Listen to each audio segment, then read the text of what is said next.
Astăzi vom vedea iubirea și bănuții pentru luna august pentru frumoșii noștri berbeci. Așa că începem cu berbecii care au deja o relație, să vedem cum se arată atmosfera pe la voi în această lună.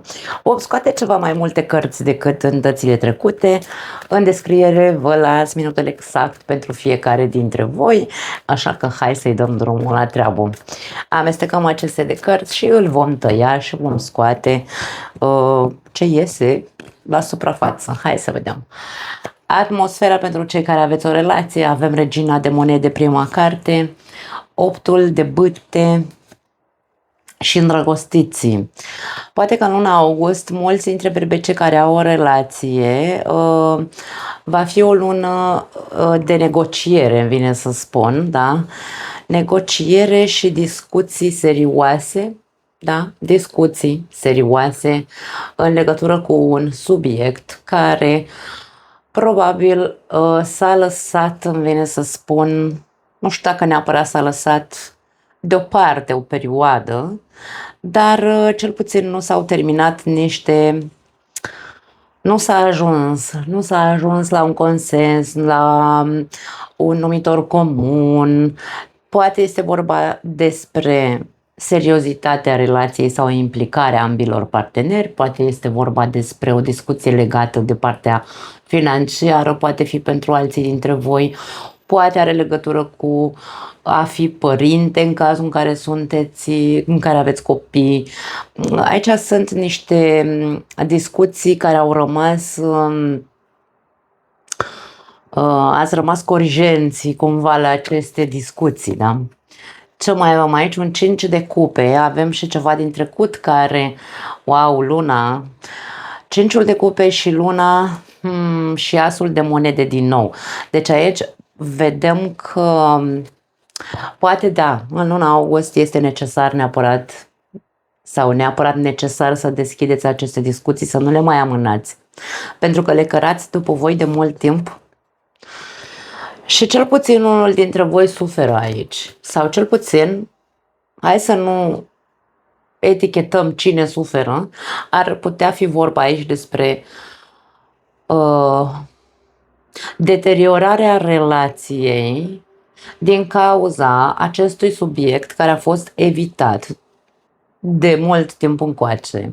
Luna și 5-ul de cupe este o combinație de singurătate, tristețe, durere, ascuns, secrete sau cel puțin sufocare. Da? Senzația de simt că mă sufoc dacă nu rezolvăm această problemă. Nu știu cine se sufocă în această relație. Problema din nou are legătură cu seriozitatea sau cu banii sau cu stabilitatea relației. Ceva se întâmplă în relația unora dintre voi, nu are cum să fie pentru toată lumea, logic, dar aici vorbim despre a nu mai amâna această discuție care este necesară, aș spune. Ui, am luat cărțile cu curul în sus. Avem Regina de spade, ok. 2 de cupe și nebunul, dragii mei. Cel care în această lună va deschide discuția serioasă este cel care vrea ca această relație să funcționeze, dar vrea să funcționeze altfel. Vrea să dea o nouă șansă aici. Poate fi imaginea luatului de la zero, curați cumva, dar curați în ce sens? Nu să aruncăm ceea ce, da, sau să evităm să aducem în discuție un anume subiect, ci să îl depășim. Hai să-l clarificăm, da? Să-l clarificăm, nu să trecem peste el. La capătul cărților avem 9 de cupe. 9 de cupe este cartea dorinței și cartea celui care crede în propria forță. Ca energia relației, 9 de cupe mi-arată dorința ambilor parteneri de a rămâne împreună și nu știu de ce am impresia că am mai văzut asta la voi în trecut. Nu mai țin minte dacă am spus ceva de genul la etalarea generală a lunii august, însă aici se intensifică sau cel puțin Îmi sună că am mai zis acest aspect. Ce se întâmplă pentru unii dintre voi? Aici avem imaginea celor doi parteneri care ambii sunt triști. Eu mai zic câteodată că atunci când văd două personaje spate în spate, pentru mine reprezintă cumva așa, glumind un pic, două persoane care au vorbitorul stricat, adică nu mai vorbesc. Între ei există o prăpastie, un hău, o durere, ceva din trecut ce a afectat relația dintre cei doi. Fiecare este cu gândurile lui în această relație, unul ține de relație pentru că este zona lui de confort cumva, iar celălalt este rece, critic, foarte cerebral și decis cumva. De ce nu poate fi decis cumva, inclusiv să părăsească această relație dacă a apărut altcineva. Atenție! De ce spun asta? Pentru că avem această conotație în trecut, cu secrete, cu durere și avem o aventură, nebunul poate fi imaginea aventurii, aventură care a dus la îndrăgosteală, la acea mi-am găsit sufletul pereche și alte prostii de genul ăsta. Nu vreau să tind către a critica, însă aici avem această imagine a celui cerebral care calculează să vadă dacă nu mai bine ar fi să iasă din această relație, pentru că refuzul, să zicem așa, de a negocia, a renegocia, de a clarifica, de a ajunge la un consens din cauza sau a recunoașterii, da? A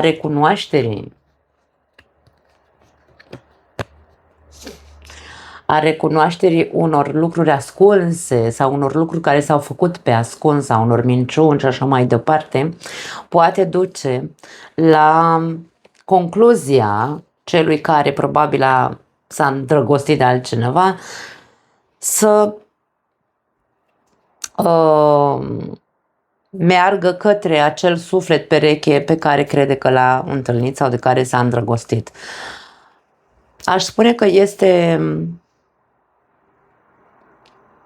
nu aș spune că este o lună de negociere sau de alegeri neapărat.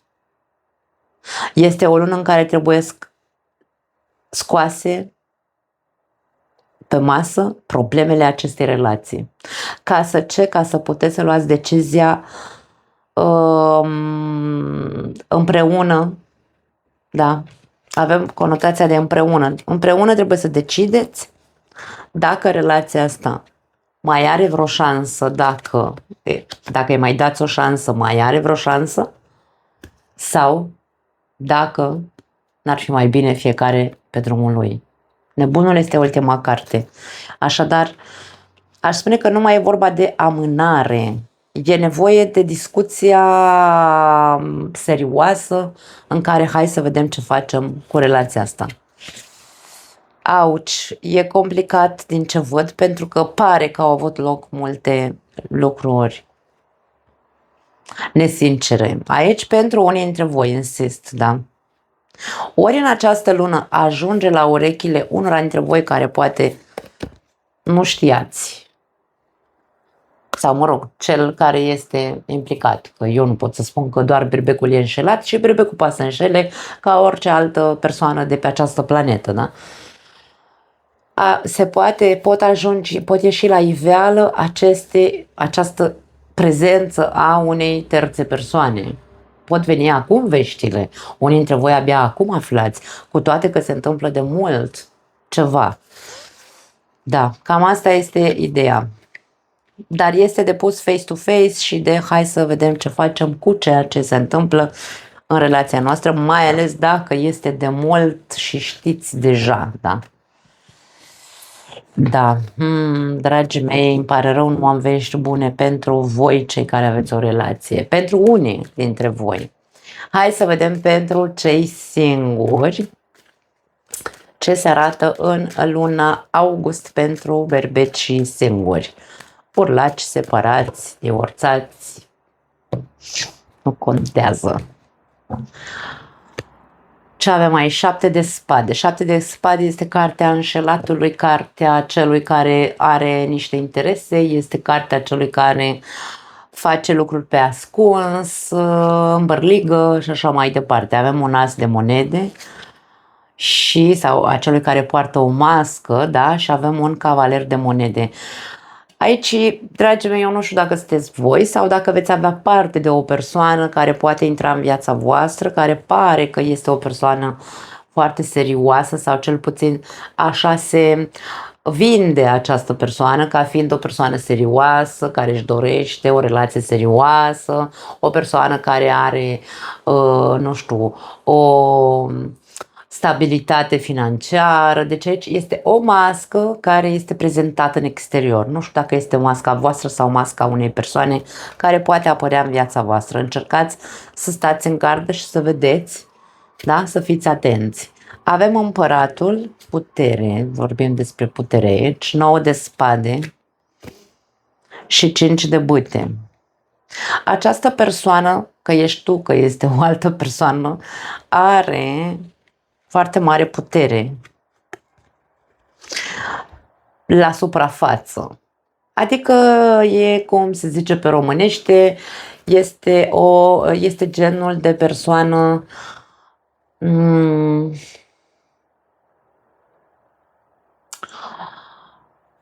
hai să spunem, da, nu știu, sună urât, eu știu că sună urât, dar o spun, că aia e, sunt berbec, n-am ce face, trebuie să zic pe șleau.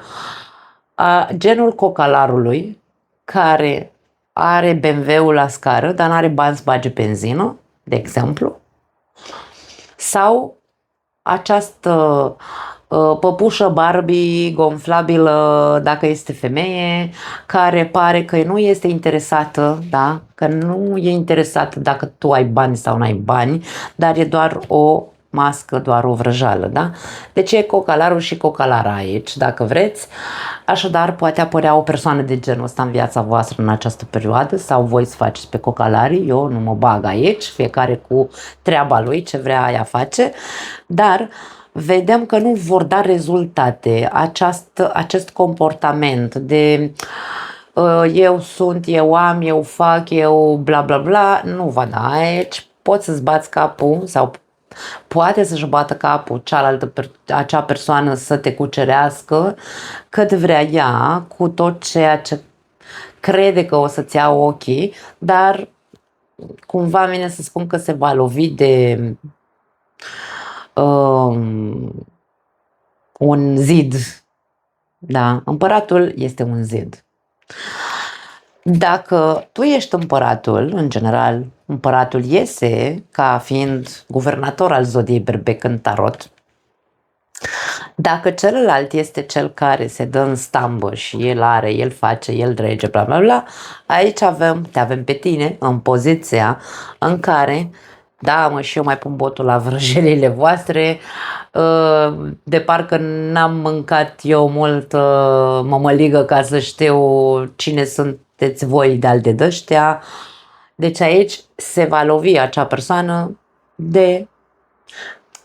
Puteți vorbi aici de foarte mult, dar nu e vorba de ceartă sau de contraziceri între voi doi sau de hai să ți arăt eu ce înseamnă stabilitate, poziție, statut și așa mai departe, adică să se umfle și berbecul în fața acestui impostor, da?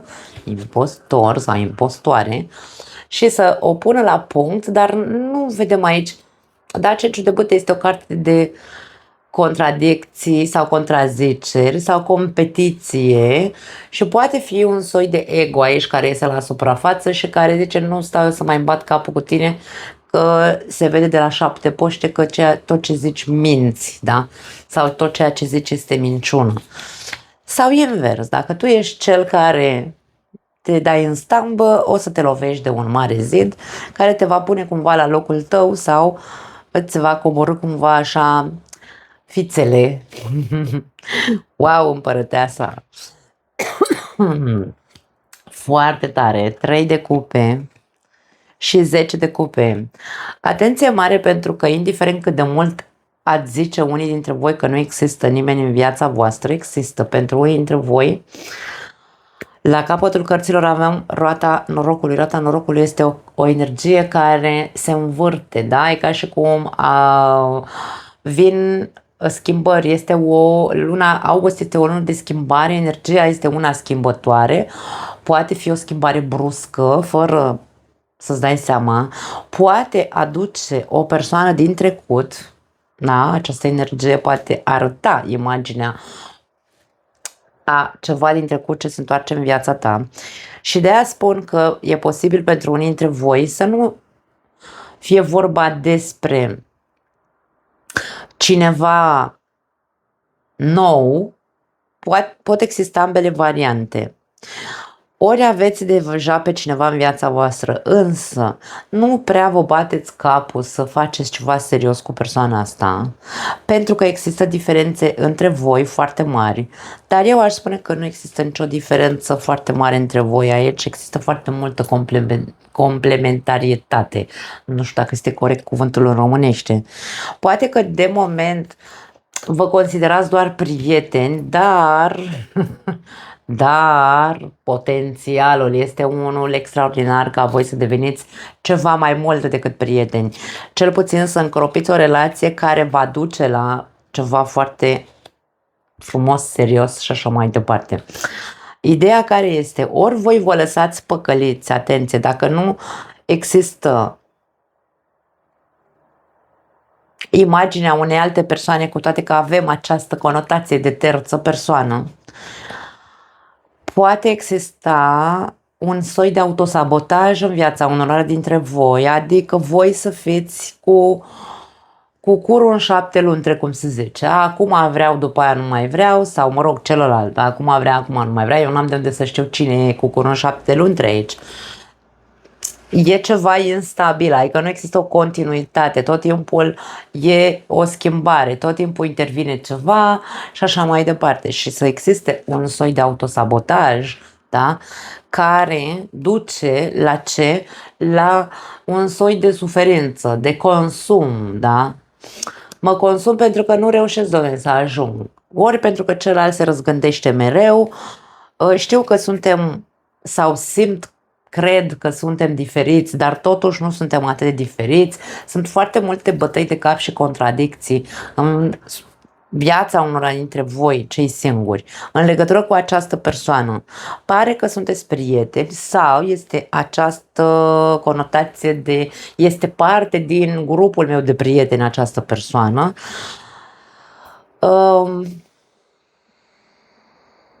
Poate că a existat o tentativă între voi în trecut în care ați încercat să aveți o relație serioasă, însă nu a funcționat doar pentru că există aceste curul în 7 luni, nu știu ce să zic, dragii mei. Poate se va repeta aceeași dinamică în această lună, în viața unora dintre voi.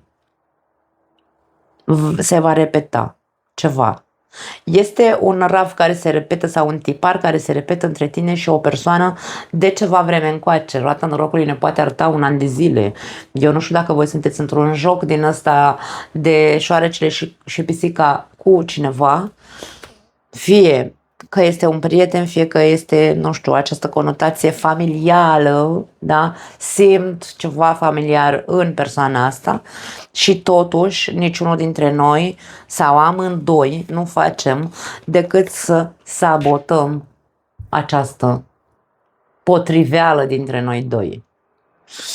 Pot exista ambele variante, inclusiv cu cineva care vă poate încerca să vă ducă cu preșul, să vă îmbărlige și să vă împuie capul cu tot felul de măști din astea că e cel mai bun, cel mai perfect, cel mai bla bla bla. Și această persoană poate avea o conotație a unui prieten sau a unui prieten, dar unui prieten de-al tău care încearcă să se bage în seamă cu tine.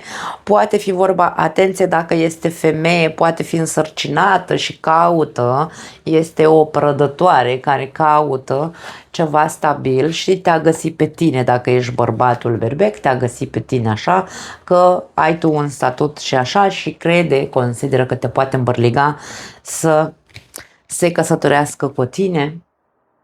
și e posibil să vină gravidă această persoană. Nu mai am altceva de zis pentru voi.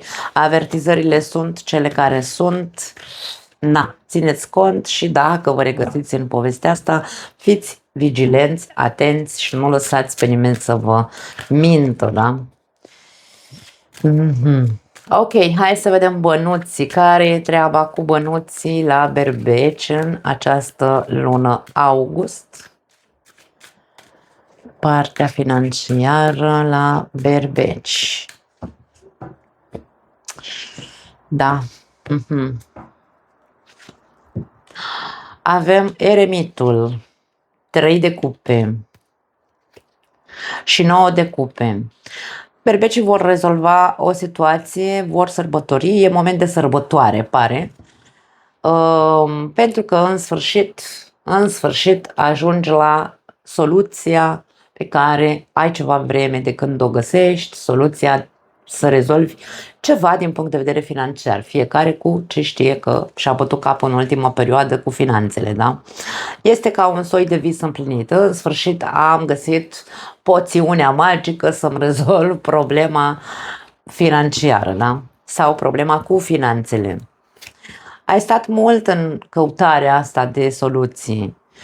Ai bâșbăit o perioadă, poate că nu ai avut foarte mare claritate, dar ai rămas cumva așa ca un cal, pentru că mie îmi place să-i spun, eremitul are părțile lui pozitive și negative ca oricare carte, dar eremitul ne arată această încăpățânare, imaginea de tunel, da? Viziunea de tunel în care nu mă las până nu găsesc soluția benefică pentru mine.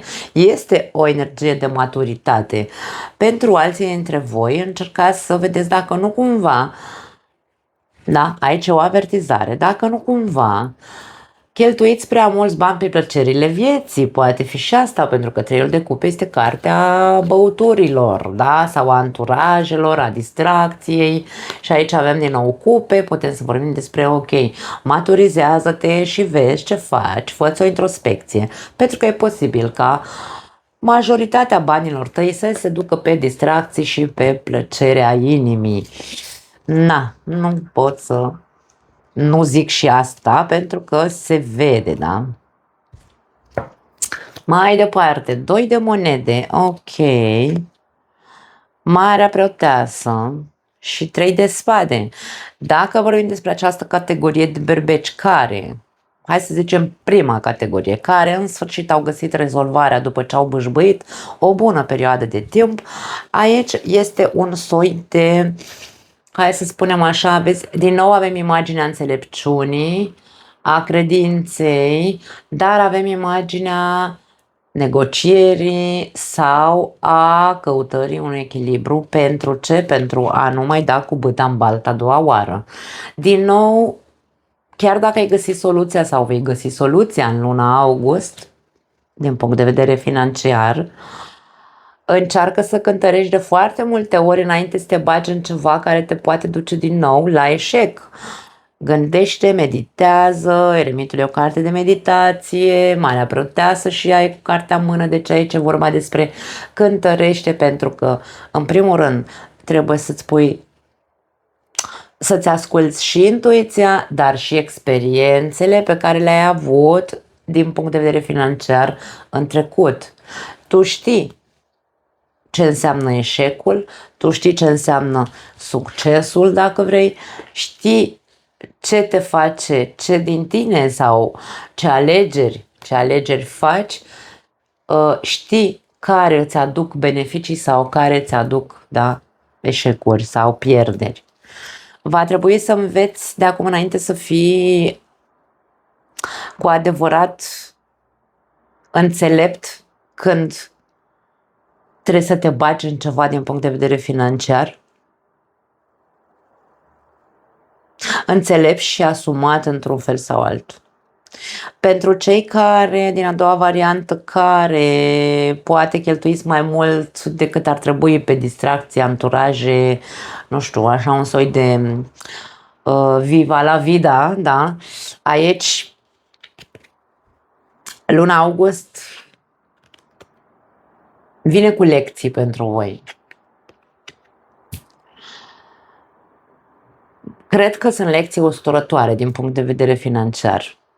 Nu știu dacă neapărat e vorba despre pierderi neconștiente. Da? Pierderi inconștiente, nu cred. E o chestiune de alegere. Fiecare dintre noi alegem cu bună știință. Știm foarte bine ce facem cu banii noștri. Nu putem învăța decât din propriile greșeli și aici este o lecție pentru voi cei din a doua variantă. Vei fi pus nu la probă, ci este o perioadă va fi o perioadă de cumpănă în care va trebui să te usture un pic ca să te oprești. Ca să te oprești din a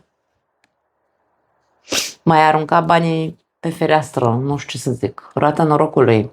Aici e o chestiune care se tot repetă la unii dintre voi. 6 de cupe, din nou trecutul. Deci aici are legătură cu ceva din trecut, din nou trecutul. Este foarte... Ai grijă să nu repeți un tipar din trecut. Nu știu, voi știți. Voi știți ce probleme cu banii aveți.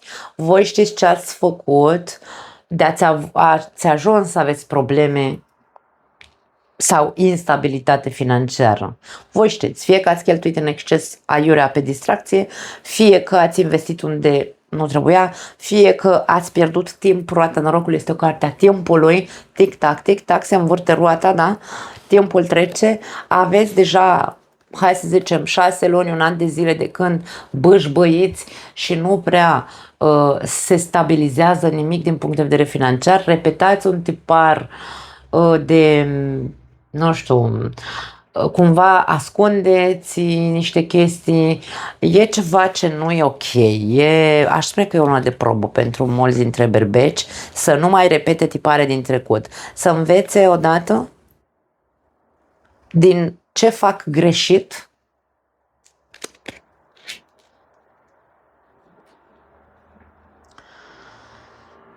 și cumva să se maturizeze din punct de vedere financiar. Avem la capătul cărților Cartea Forța. Cartea Forța este cartea celui care deține controlul, dar în același timp este și cartea ego-ului. Dacă noi credem că da, berbecul este o energie foarte căpoasă, da? Dacă noi credem că noi suntem cei care deținem controlul, poate fi o deținere a controlului fictivă doar din ego, da?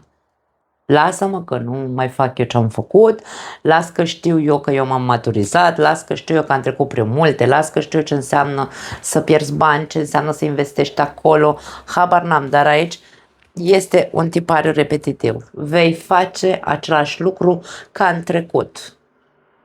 Găsești soluția, în principiu aș spune la începutul lunii, zilele astea, poate găsești soluția să faci altcumva, dar după aia cazi în același nărav, îmi vine să zic. Da, mare atenție cu această repetitivitate.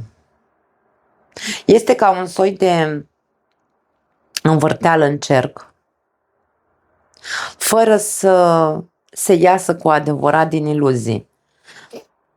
Poate fi ceva iluzoriu. Nu visatul ăla de cai verzi pe pereți, dar este ceva cețos, este ceva ce tu încă nu ai clar. Poate ar trebui să te clarifici întâi. E nevoie să faci o schimbare. Era nevoie de mult să faci o schimbare. Și totuși nu ai făcut-o. Poate din frică, ți-e frică de schimbare, nu știu, habar n-am, dau și un exemplu. Ai un loc de muncă care, nu știu, te-a chinuit sau nu ești bine la jobul respectiv, ai tot căutat de muncă, n-ai găsit, poate în această lună vei găsi de muncă, dar e ca și cum cazi din lac în puț, ai lăsat locul ăla de muncă, dar ai căzut sau vei cădea în același gen de dinamică la locul de muncă. Dar poate fi din cauza orgoliului. De ce? Lasă-mă că dacă eu sunt, nu știu, lucrez în habar n-am, nu știu să zic.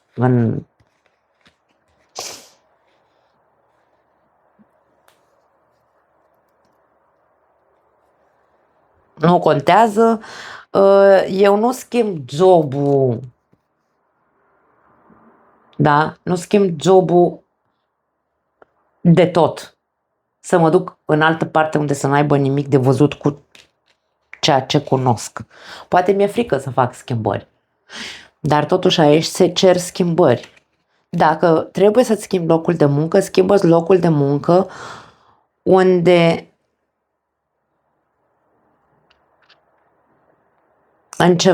într-un loc de muncă necunoscut pe care nu l-ai mai făcut până acum. Aș spune că poate fi vorba pentru unii dintre voi despre un nou drum din punct de vedere financiar, dar aveți nevoie să cântăriți cumva și avantaje și dezavantaje. Decizia trebuie luată și cu ajutorul intuiției.